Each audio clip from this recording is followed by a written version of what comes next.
Unless you continuously bring up projects to build roads, railways, infrastructure, where do these engineers get employed? Gone are the days where any big announcement for the policy needs to be, we need to wait till the budget announcement for Feb 1st. The employability in higher education is getting reversed to 0.65% approx every year. There are a lot of content creators today and they need to be encouraged. And this AVGC labs is going to be a game changer. So of 50 lakh crore, 6 lakh crores goes only for external protection. And 140 crore plus people are sitting peacefully here is because of the 6 lakhs crore.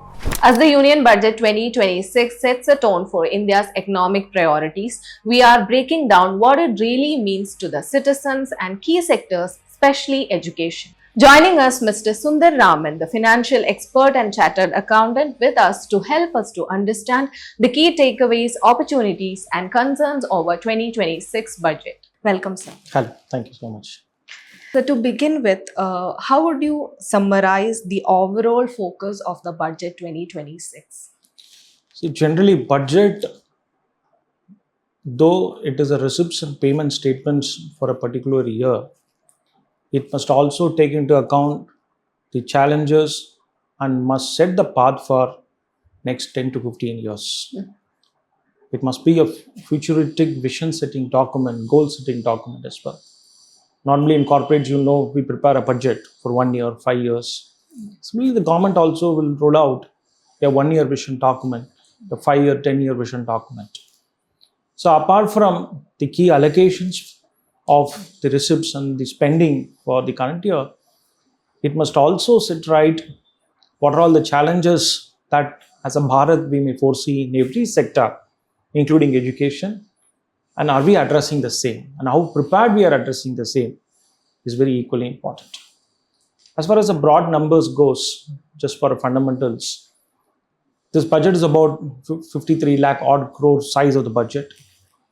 When the budget was presented, the challenges was a global uncertainty, Trump trade restrictions. Thankfully, today morning it got set right. But given this all enforced, Honorable Finance Minister presented a budget which is very long-standing, futuristic for 25 years. Just for an example, she is continuously concentrating on the huge capital expenditure. What started 3 years ago at 10 lakh crores, today it stands at 12.2 lakh crores. You find that all over India, there are a lot of engineers who are coming up. Unless you continuously bring up projects to build roads, railways, infrastructure, where do these engineers get employed? So capital expenditure, as you know, that it is a continuous economic cycle. Apart from creating employability, it gives a free hand money in the hands of the people and creates a sort of consumption boosting for the economy. And thereby, at the end of the day, there is an asset in the hand of the government also. So the budget is a long focus. It is built with a focus on developing economy and Vikshit Bharat by 2047. So you have mentioned that the budget is on long focus. So do you think that it is prioritizing the long-term growth or the short-term relief? No, it is, while it has to prioritize the short-term relief, when we talk about long-term, it starts from time zero. The first stone will be laid down at time one. For example, when we are talking about the 12.2 lakh crores of allocation, it will be spent in a year. That is capital expenditure is for the projects. But when we talk about certain funds like MSME 10,000 crores, that will be laid over a period of 3 to 5 years. So therefore, it has to give an immediate short-term relief. But at the same time, we need to also equally consider the economical aspect of the budget. For example, defense. There was an Operation Sindoor carried out. There was a need to replenish certain machineries which has been used. The average size of the defense budget for India is 4 lakh crores. And this time she has made a provision for 6 lakh crores. So of 50 lakh crore, 6 lakh crores goes only for external protection. and 140 crore plus people are sitting peacefully here is because of the 6 lakhs crore. But who is contributing this? The direct taxes are paid only by 3 crore people, though 9 crore people are filing the returns. And that is where the Bharat stands. So this 3 crore people who are contributing the direct tax, their contribution, that number has to increase to 4 crore, 5 crore, 6 crore. Then only the pain on the individual head will come down. So, when it comes to the budget, we had a lot of allegations coming out after the budget. So, which society will be benefiting most from the 2026 budget and which society will be left out? See, if you think, for example, the allegations, anything can be criticized. But if you take Tamil Nadu, for example, in general, the budget talks about a 40,000 crore allocation for electronics industry. At least 10 to 15% of the electronic industry is in Tamil Nadu. Foxconn, Salcom. Foxconn, Sriperumbudur belt employs nearly 60,000 women workers. They are manufacturing the components of the mobile phones. Lens manufacturing of the mobile phones happens in Tamil Nadu. So it is not just about reading the budget by just putting Control F and then searching for Tamil Nadu in general. You need to see how indirectly the particular industry is being contributed. Ultimately, all the engineers who are electronic based industries because of this 40,000 crores in Tamil Nadu, they are benefited. Biopharma industry, 10,000 crores has been allocated. There are top 6 biopharma industries in Tamil Nadu, including the TVS Life Science. They are benefited. Okay.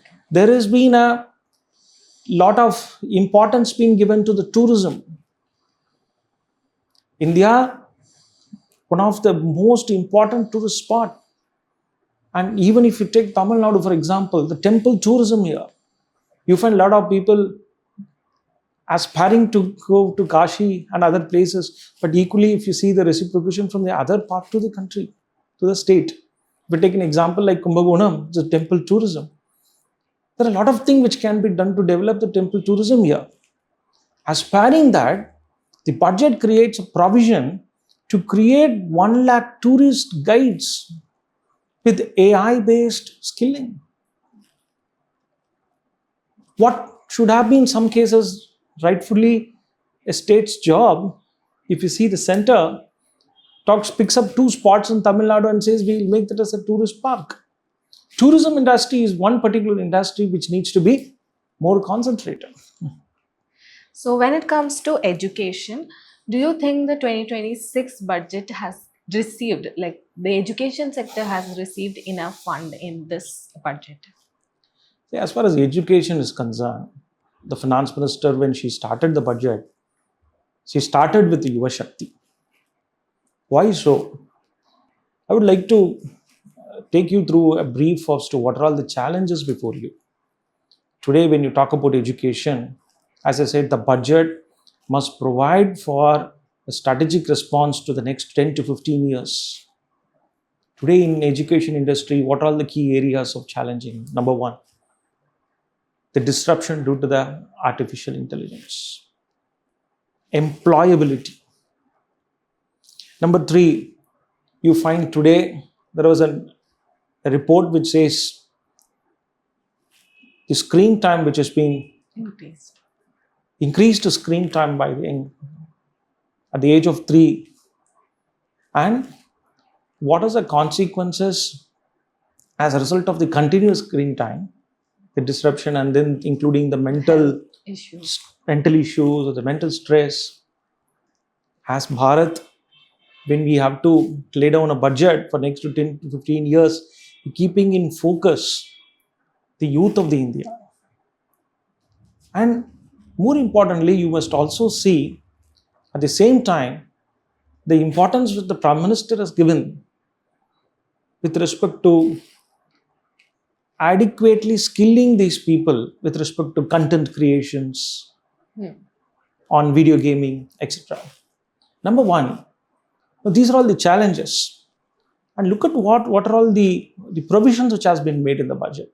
See, apart from that, I can say 1,39,000 crores has been provided for in the budget, and secondary and higher education, they have created a provision. But look at the other impacts and other following institutions where they have set up a special committee and to continuously check what is the disruption that artificial intelligence can create on the employability, job skilling. And Ministry of Electronics and Information Technology, headed by the dynamic minister Ashwini Vaishnav and Secretary S. Krishnan, they are doing an AI conclave on this web. The key focus is on the education disruptions. So these standing committee constitution with the proper terms of reference being given to them to study and submit a report and also a continuous guidance. Number two, all over India, 1 lakh paramedical professionals are intended to be created. As I said, because of the screen time and other consequences, creation of doctors is one. What is equally important for the Bharat is also the creation of these allied healthcare professionals.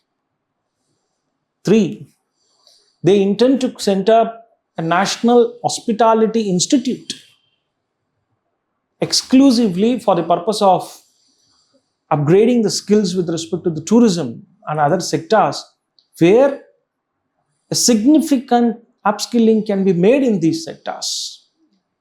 Number 4, Yuva Mission, Khelo India. See, today there are youths who are excelling in sports, and India has got a lot to do with sports. And if you see the last 10 to 15 years, adequate importance being given to the sports through the Khelo projects. So continuously, large allocations have been given. National Institute for Sports Education has been set up. And there is a significant allocation for the sports education in this particular budget. And more importantly, if you see, they have rightly inferred, if you have gone through the economic survey, which is tabled, which puts a very important statistics. From the year 90s to 2000, technology gives you employment. But now there is a reverse. AI is reversing it. It says that the higher education is getting, the employability in higher education is getting reversed to 0.65% approx every year. And the demand for the physical work, what you call the non-cognitive work, goes very high. Carpentry and other manual related works, plumbing. And therefore, the budget proposes that a lot of ITIs, industrial corridors, across the industrial corridors, Institute of Excellence on Industries, which involves the physical work, needs to be set up. Because these are jobs which are non-disrupted by artificial intelligence. So we don't look at typically just a college education which is must and undergrad education which is must, because we are always, I mean, the budget always, if you see in the last past budgets, it has a growing number of institutes, IIMs, growing IITs, AIMS and all this. But apart from this, if you look at all the secondary readiness which India gets ready for the next 10 to 15 years with respect to the artificial intelligence and these disruptions, a significant statistics which has been laid down in the economic survey has been rightly observed. That's why, as I said, that the budget must respond to you, the challenges that Bharat will face for 10 to 15 years. And has this been addressed or not? And this is what the youth should. And first time, if you see, 15,000 labs across the schools, 15,000 schools, they are proposing to set up audio, visual, gaming labs. It's a very unique aspect because, there are a lot of content creators today and they need to be encouraged. And this AVGC labs is going to be a game changer. And this is going to be concentrating and adequately providing for the Gen Z. Yeah, that is actually a great move. So this year's budget has allocated more fund for school education than the higher education. So how do you look into that? There was a continuous study on the quality of the education. The primary school educations in Tamil Nadu, if you take an example, ACER reports and things like that, they made a deep study, and the results are very, very astonishing, and also very what do you say that not very attractive. Meaning there are statistics which says that an average sixth standard student is not able to properly read or Yeah. comment on the fourth standard syllabus. Second year, not able to comment on solve the mathematics problem of the first year, and all this. So then there was a committee which was constituted within the Ministry of Education addressing these issues. Therefore, a lot of qualitative upskilling is required, both enhancing the teachers' skilling and as well as the education number of educational institutions, and also they must be technology enabled Infrastructure. infrastructure. Therefore, I find that these are adequately tuned in line with the mission to enhance the qualitative educations to the children. We have discussed about the budget that has given prioritize to youth and the content creators and AVGC labs. So do you think this budget is enough to bridge this digital gap?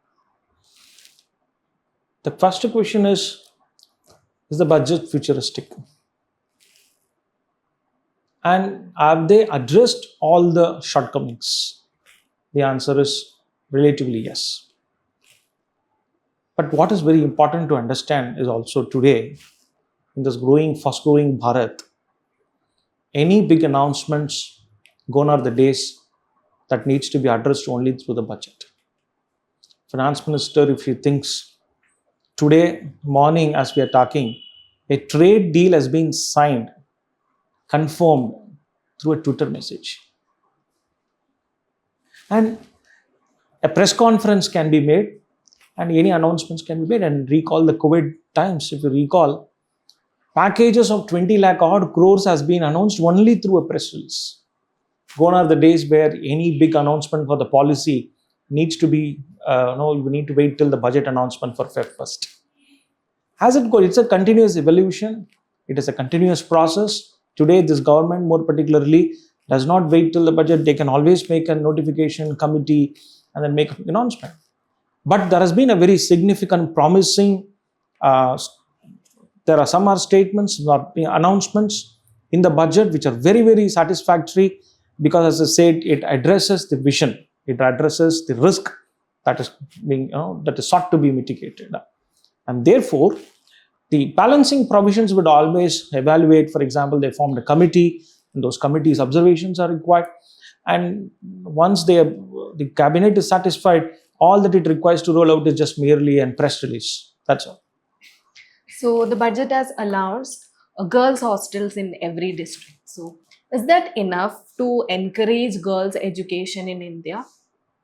Very right question. Now, if you see, there are two things. One is how the Nari Shakti or the women entrepreneurs.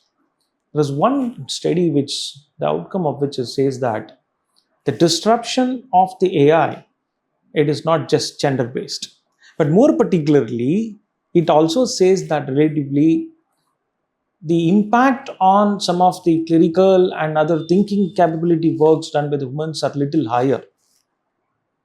I feel that this budget takes that into account by providing two important things.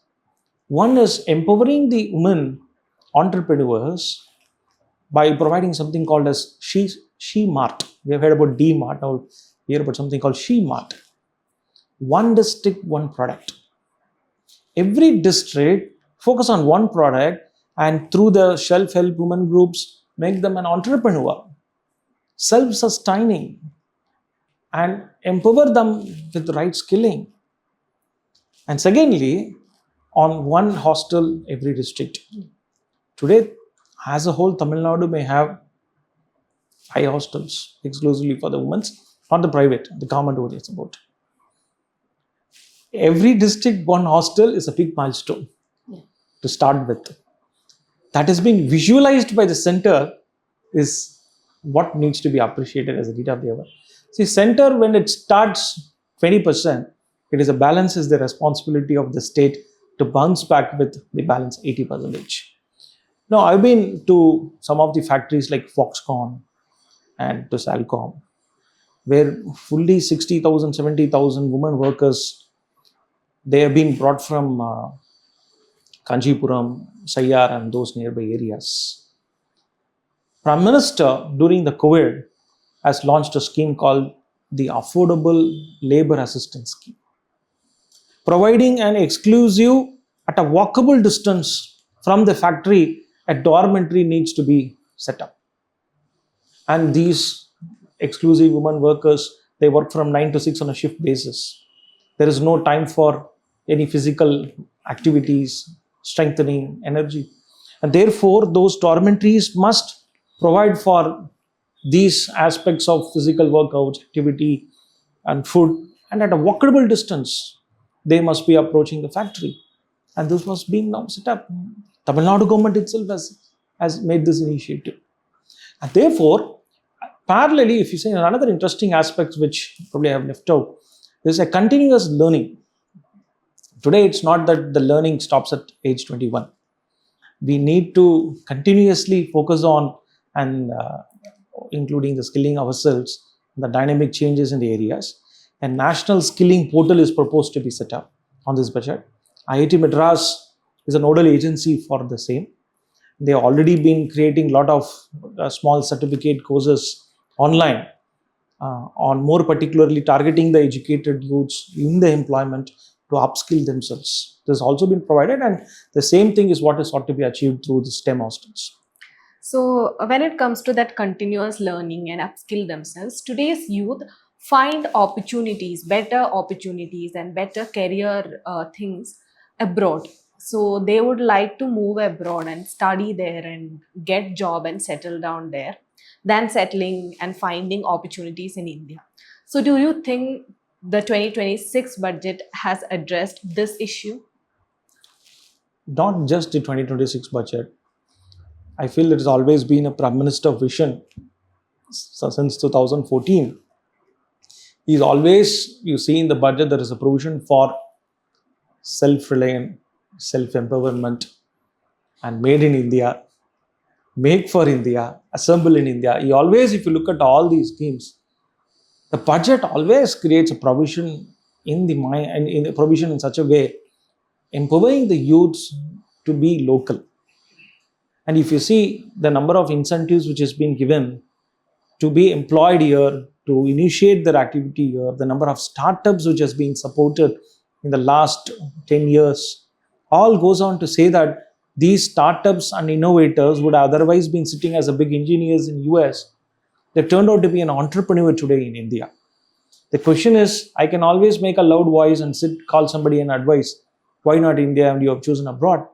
But the question is the infrastructure. Is there an adequate infrastructure here for them to come out? I must support innovation. I must support them with a proper scheme for them to be self-reliant. And that is what is happening. And therefore, though there are a lot of aspirations still for the people to go abroad for the employment, but I feel at least 20 to 30% of the mindset of the people has changed in the last 10 years on being Indian. So, one last question. So, do you really think the budget ignored the middle class? Absolutely no.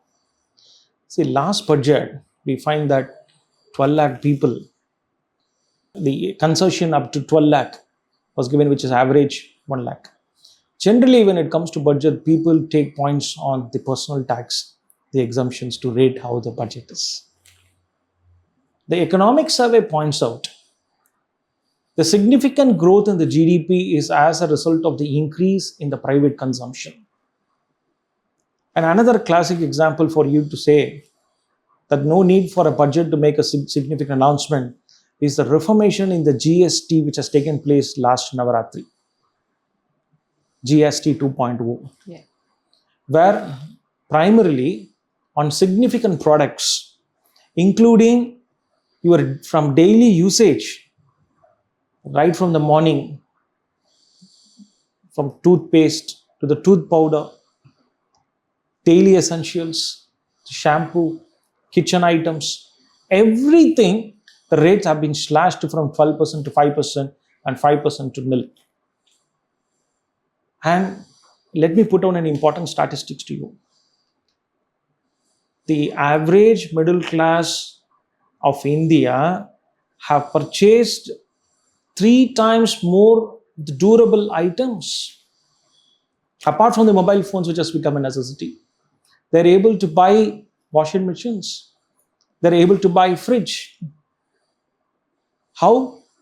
The average Indian has able to buy and make an proper investment. And look at this another report: 17 crore people, World Bank says, has moved out of the poverty line.